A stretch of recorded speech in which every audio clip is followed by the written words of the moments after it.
स्वच्छता सर्वेक्षण में एसडीएम की कितनी राशि आई,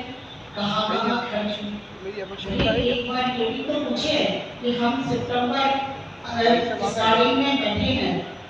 कब टीम आएगी। हम अपने एएचओ दरोगा से पूछ ले कि स्वच्छता सर्वेक्षण की गाइडलाइन क्या है। हम ये देख ले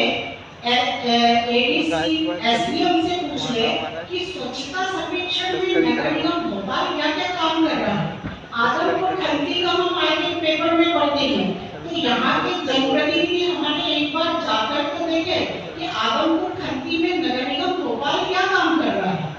हम वहां जाकर ये तो देखें कि बायो सीएनजी जो देश का दूसरा शहर होगा, पहला शहर बनारस है और दूसरा शहर भोपाल होगा जिसमें बायो सीएनजी का प्रोजेक्ट आ रहा है। तो हम एक बार ये भी तो जाकर चिंता करें।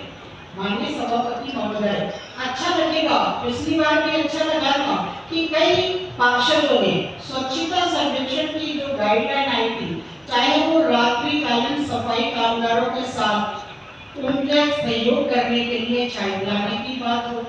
चाहे स्वच्छता अभियान में हो। विपक्ष के भी कुछ पार्षदों का मैं धन्यवाद करना चाहूंगी कि आप सब लोग निकले थे और बाजारों में जाकर और जो सफाई कामगार हमारे हैं उनके साथ में जो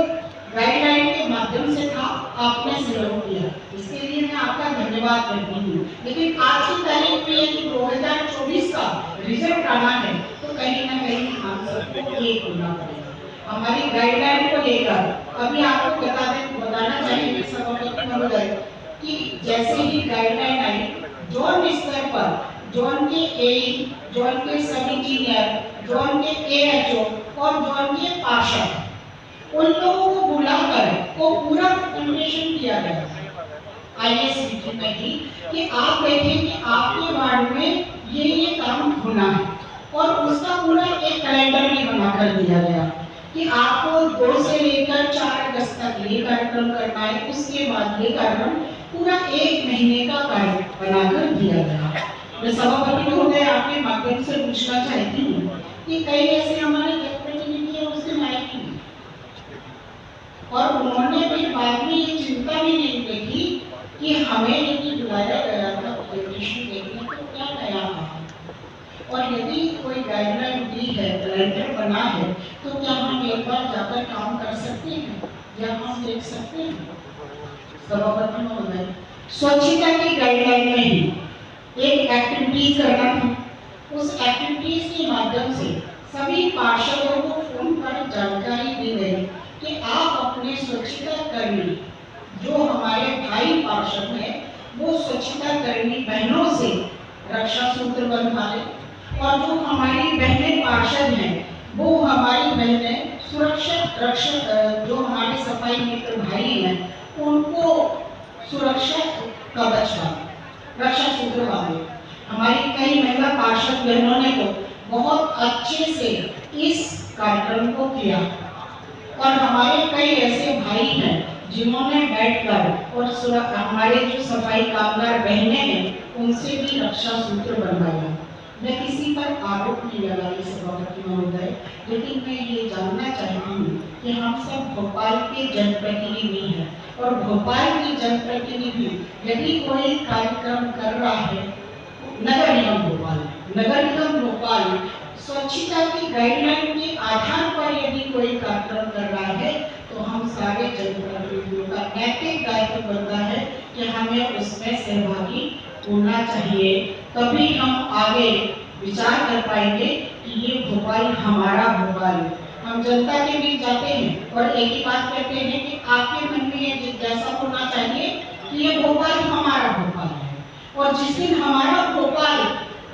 ये सबके मन में जिज्ञासा आ जाएगी उस दिन भोपाल को पीछे करने में किसी भी कार्यशैली में कोई पीछे नहीं कर पाएगा। लेकिन हमारे जनप्रतिनिधि बाढ़ से बाहर ही नहीं निकल पाते, केवल वो अपने बाढ़ की चिंता करते हैं। तो मेरा आप सभी से आग्रह है कि हम सबका भोपाल है और हम सबको अपने भोपाल को स्वच्छता हो, चाहे आगे कोई कार्यशैली हो। अभी सड़क की भी बात आई, सड़कों पर गड्ढे हैं, सीवेज भी नहीं है, नालियां भी नहीं है, लेकिन सभापति महोदय मैं आपको बताना चाहूंगा जब भी कराया जिन कॉलोनियों में पानी भर गया,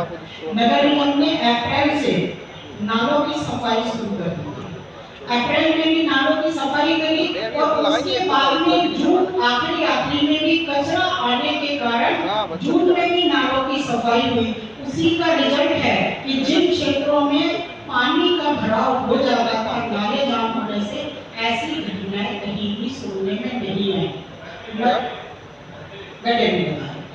नगर निगम की कहीं पर ये समस्या सुनने नहीं आई। नगर निगम ने अपने कंट्रोल रूम भी बनाई थी। कंट्रोल रूम में आपका भी कई बार मैंने सुना था, कंट्रोल रूम से आप भी फीडबैक देते थे कि कितनी समस्याएं कहाँ की आई, लेकिन कहीं भी ऐसी समस्या नहीं आई।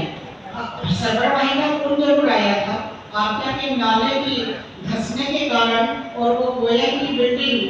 कहीं ना कहीं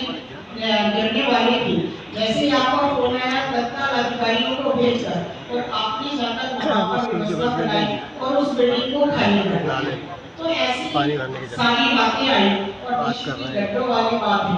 सभापति महोदय, बारिश जब हम मकान बनाते हैं जाते हैं, मेंटेनेंस मांगते तो सब मेंटेनेंस मांगते, तो निश्चित ही जहाँ जहाँ के गड्ढे हैं, कई पार्षदों ने भी सुझाव दिए हैं। कई पार्षदों के बिना भी नगर निगम ने सर्वे करके और पैरामीटर के माध्यम से सड़कों को तय किया है और बहुत जल्दी उन पर गड्ढे भरने का काम शुरू हो जाएगा। अभी तो सीएमडी के माध्यम से जहाँ जहाँ के गड्ढे भरा रहे थे, क्योंकि तत्काल में भरना थे, लेकिन परमानेंट गड्ढे भी भरने का नगर निगम बहुत जल्दी प्रयास करेगा। और जैसा कि आपने बताया कि कुछ सड़कें पीडब्ल्यूडी की है और कुछ सड़कें नगर निगम की है, लेकिन उच्च स्तर की इसकी जांच हो रही है। उच्च स्तर से चाहे हमारे नगरीय प्रशासन मंत्री कैलाश विजयवर्गीय जी हो या हमारे मुख्यमंत्री डॉक्टर मोहन यादव जी हैं, उन्होंने भी भोपाल नगर निगम की चिंता जताते हुए जहां पर भी गड्ढे हैं उसको तत्काल भराओगे, उच्च स्तर पर भी जांच, उच्च स्तर पर भी काम करने के निर्देश दिए हैं और नगर निगम भी उसे बहुत जल्दी पूरा करेगा। और भोपाल के पार्षदों से मेरा आग्रह है कि हम इस योजना को बनाएं कि किस कारण से किसी गली या मोहल्ले में पानी भराव की स्थिति है, यदि वो नाली परेशान कर रही है तो उसको नाली को बढ़ाएं, और यदि सड़क कहीं ऊंची नीची बनी है इस कारण से गड्ढे वहां पर रह रहे हैं, इसको टेक्निकली सुविधा देते हुए, और यदि हम सड़क और नाली और सीवेज पर पहले काम को फोकस करेंगे तो अगले साल शायद हम ही बैठकर ये कर सकेंगे। जैसे कि अभी कुछ वार्डों में मीडिया के बंधुओं ने पूछा था कि आपके वार्ड में कितनी सड़कों पर गड्ढे हैं, रोज में देखती हूँ पेपर में, कई पेपरों में ये आया था कि कुछ पार्षदों ने बोला कि आप आके देख लीजिए हमारे वार्ड में एक भी गड्ढा नहीं है। तो ऐसी स्थिति बाकी पार्षद भी कह सकते हैं, सभी के जन से अपनी